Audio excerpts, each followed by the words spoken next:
பிளாக்ல lottery ticket விற்கிறது ஒரு அமைச்சர், முறுக்கு அமைச்சர், உருட்டுக்கட்ட அமைச்சர், சங்கி அமைச்சர், இப்ப அவர் ஃபேமஸ் ஆயிட்டாரு, சங்கி அமைச்சர், பவுடர் அமைச்சர், பாத்ரூம் அமைச்சர், அதுக்கு மேல சொல்ல முடியாது. இதெல்லாம் அவை குறிப்பிலிருந்து நீக்கிடுவாங்க. விவசாயிகளுடைய பிரச்சனையை பேசுனதுக்காக என்ன கைது பண்ணாங்க.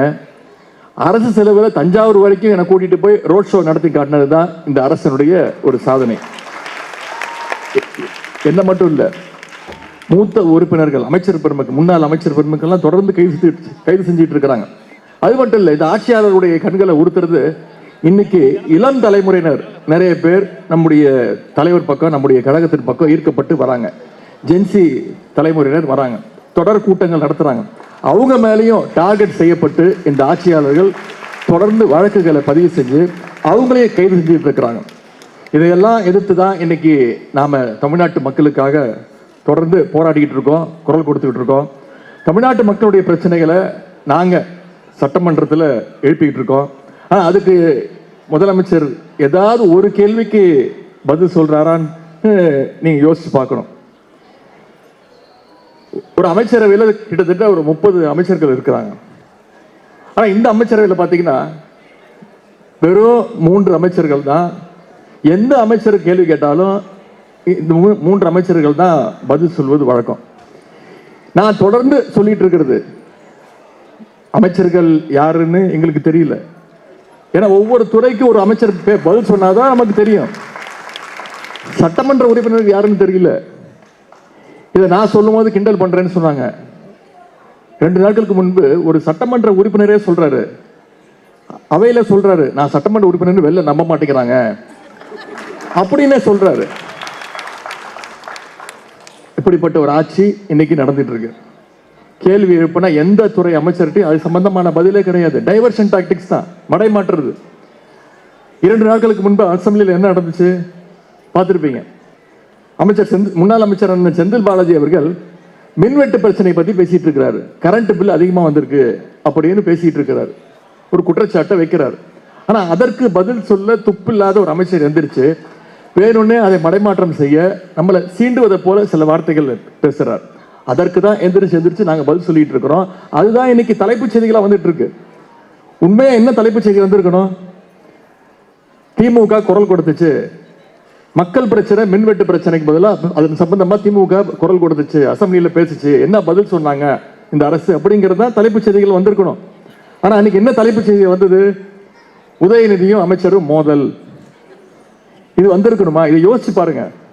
வெறும் இந்த அரசு அமைச்சதுலேருந்து முதல் நாள்ல இருந்து முழுக்க டைவர்ஷன் டாக்டிக்ஸ் தான். நான் தான் சபாநாயகர்கிட்ட சொன்னேன், நாங்க ஒரு கேள்வி கேட்டா நாங்களே அசர்ற மாதிரி எங்களை திருப்பி கேள்வி கேட்கறீங்க. வெளியில பாக்குற மக்களுக்கு யாரு ஆளுங்கட்சி யாரு எதிர்கட்சின்னு புரியல. பொதுவா எதிர்கட்சி கேள்வி கேட்பாங்க, ஆளுங்கட்சி அதற்கான பதில சொல்லுவாங்க. ஆனா இங்க அவையில எங்களை பார்த்து ஆளுங்கட்சி கேள்வி கேட்கிறாங்க, நாங்க உட்கார்ந்து பதில் சொல்லிட்டு இருக்கிறோம். கேள்வி கேட்டா கூட பரவாயில்ல, பதில் சொல்லிடலாம். பாட்டு பாடினா நாங்க என்ன பண்றது? சபாநாயகருக்கு தெரியல. ஆமா, ஏன்னா அவரும் பாட்டு பாடுறாரு. எங்களுக்கே சந்தேகம் வந்துருது, நாங்க சட்டசபைக்கு தான் வந்திருக்கோமா இல்ல சூப்பர் சிங்கர் நிகழ்ச்சிக்கு வந்திருக்கோமா? பொதுவா ஒரு அரசு நடக்கும் போது எதிர்கட்சிகள் ரொம்ப வேகமா பேசுவாங்க, நிறைய குற்றச்சாட்டுகள் வைப்பாங்க. அப்போ சபாநாயகர் எதிர்கட்சிகள் பேசுறத அவை குறிப்பிலிருந்து தொடர்ந்து நீக்குவாங்க.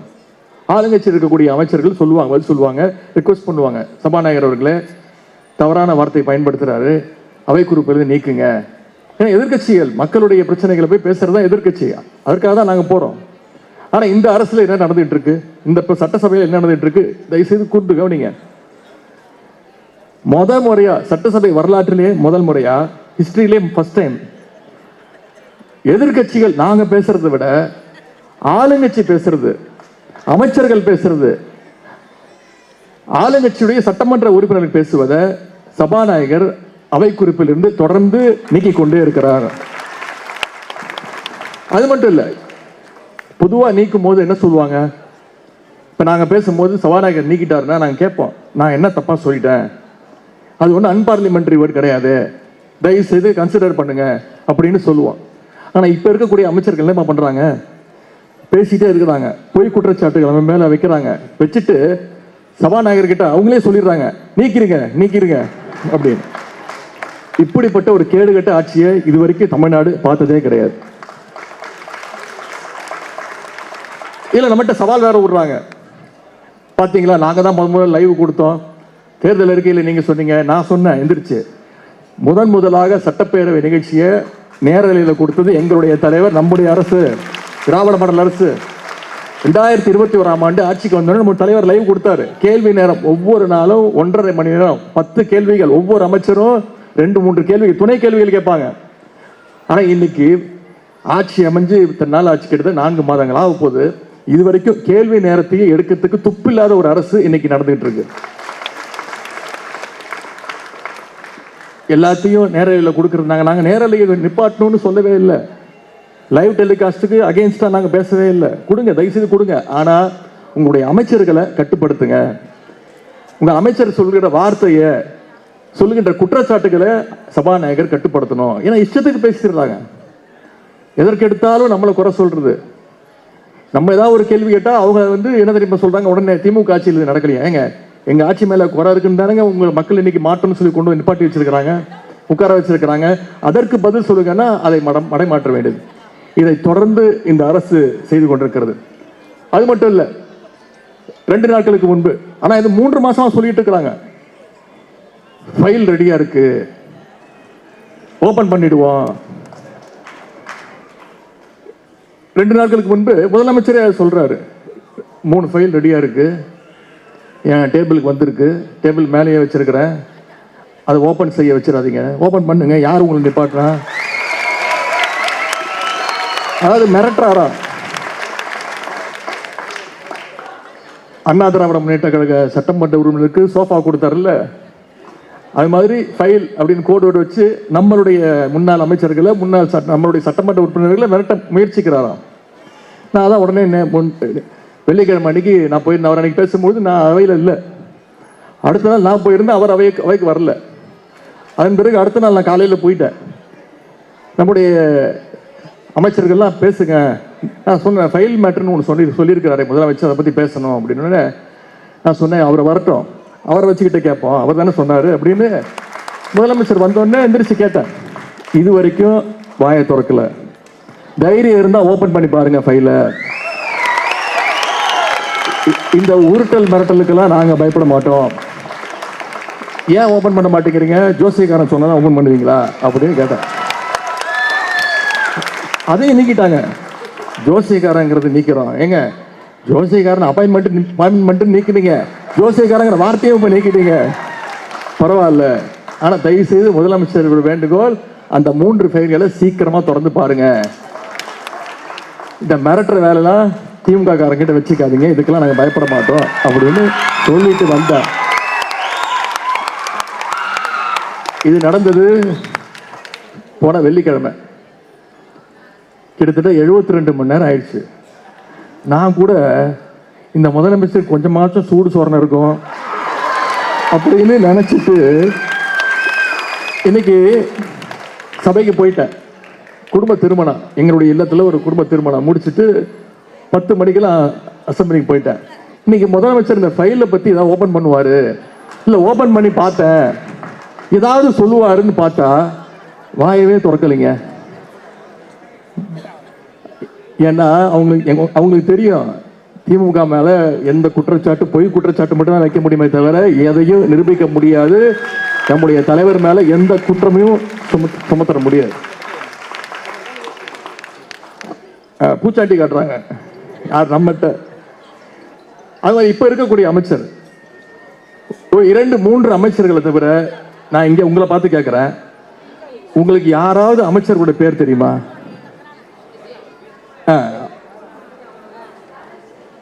அது போற இடத்துலலாம் பட்டப்பேர் வச்சு தான் கூப்பிடுறாங்க.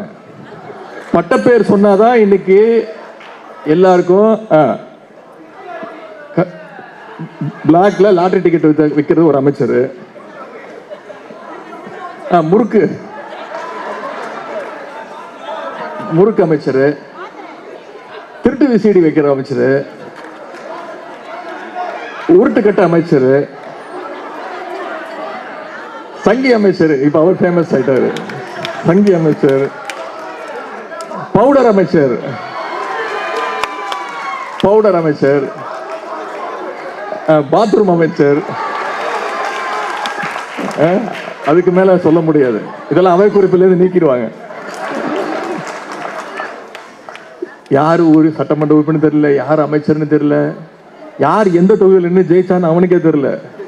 தப்பான தொகுதியில் போய் நன்றி சொல்லிட்டு இருக்குதான்.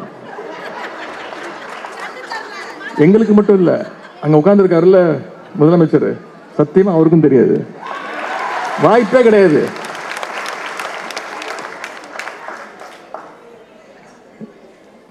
எம்எல்ஏக்கள் யாருன்னு தெரியாது, எம்எல்ஏ கூட பேரும் தெரியாது. இந்த லட்சணத்துல எல்லா எம்எல்ஏக்களுக்கும் அரசு மக்களுடைய வரி பணத்துல கார் வாங்கி தரப்படாதான். ஆனா நம்முடைய தலைவர் தெளிவா ஒரு முடிவு எடுத்தாரு. ஆட்சிக்கு வந்ததுன்னா முதல் நாள் பதவி பிரமாணம் எடுத்துக்கும் போது என்ன சொன்னீங்க? திமுக கஜானாவை தொடச்சி வச்சுட்டு போயிட்டாங்க, அரசு கிட்ட பணமே கிடையாது அப்படின்னு இந்த முதலமைச்சர் சொன்னாரா இல்லையா? இப்போ எங்க இருந்து கார் வாங்குறதுக்கு பணம் வந்துச்சு? விவசாயிகளுடைய கடனை தள்ளுபடி செய்வேன், 100% தள்ளுபடி செய்வேன்னு சொன்னீங்களா இல்லையா? இன்னைக்கு நிதி இல்லைன்னு சொல்லி அந்த திட்டத்தையும் உங்களால் செய்ய முடியல. ஆனா இன்னைக்கு எங்க இருந்து கார் வாங்கி தரத்துக்கு பணம் வந்துச்சு? நம்முடைய தலைவர் சொன்னார், திராவிட முன்னேற்ற கழகத்துடைய சட்டமன்ற உறுப்பினர்கள் எங்களுக்கு இந்த அரசு வாங்கி தருகின்ற அந்த கார் தேவையில்லை அப்படின்னு தாங்க சொன்னேன். அதுக்கு உடனே ஒரு அமைச்சர் எந்திரிச்சு கத்துறாரு, அது எப்படி நீங்க கார் வேணாம்னு சொல்லலாம்? எங்களுக்கு வரவே கார் தான் வேணாம்னு சொன்னா, நீங்க வாங்கிக்கோங்க அப்படின்னு.